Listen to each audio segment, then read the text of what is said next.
wanita Arab di dalam video ini, teman-teman, berbeda dengan apa yang kita dengar di dalam berita-berita, termasuk berita nasional terkait dengan Israel yang sekarang. Justru ia bangga dengan Israel yang sekarang. Israel yang sekarang itu sangat menghormati dan menjunjung tinggi martabat wanita ataupun perempuan, anak-anak di Israel. Justru apa yang diberitakan di media sosial bahwa Israel telah membunuh, menembaki anak-anak dan wanita-wanita itu adalah berita yang tidak benar. Karena itu adalah merupakan alasan Hamas menyamar menggunakan masyarakat sipil, sehingga yang menjadi korban itu adalah masyarakat sipil. Tetapi sesungguhnya itu adalah taktik jitu dan kecerdikan Hamas. Nah, teman-teman, mari kita langsung aja simak bersama-sama video ini sampai selesai. People don't know, but each day there are tens of children and people from Gaza and from the West Bank being treated in Israeli hospital, receiving the best treatments for cancer and any other diseases. Israeli Jewish volunteers drive the parents back and forth from Gaza or from the West Bank. The niece of Ismail Haniyeh, who is the leader of Hamas, who is the brain behind this attack, she was hospitalized for a few months in Israel, just recently.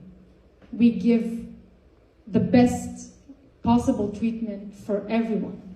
And you know Judaism really values lives, right? Like, what is the first tenet? It's like, al tirtzach, right? Like, don't kill. We value life. We value human life. People don't know, but there are thousands of Gazan employees entering Israel every day to work through the Kerem Shalom checkpoint, right? It's the same place, border crossing, that the militants also used to infiltrate Israel. Thousands of them. They're working in Israel every day. Egypt didn't open its border to let the employment in.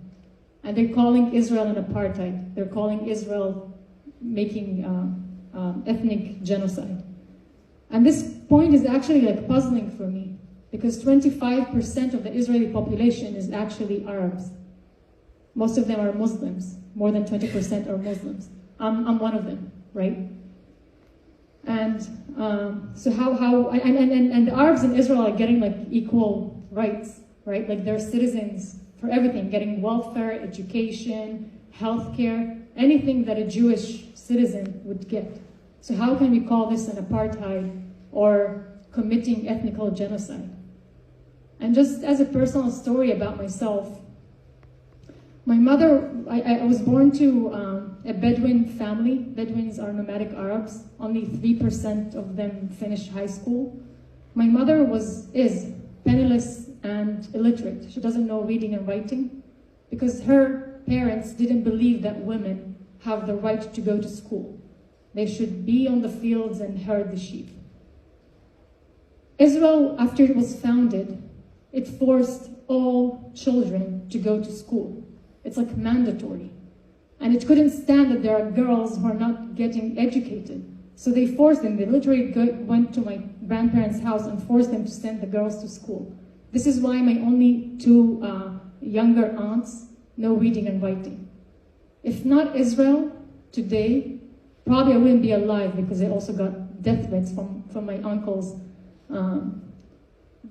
because I was also the first ever Israeli Bedouin fashion model. But obviously he could not kill me because like we're in Israel, right? Like it's not, like Israel protects women. If not Israel, I probably would be illiterate, penniless, herding sheep somewhere in Galilee, right? But I have electrical engineering degree. I have masters from Stanford University.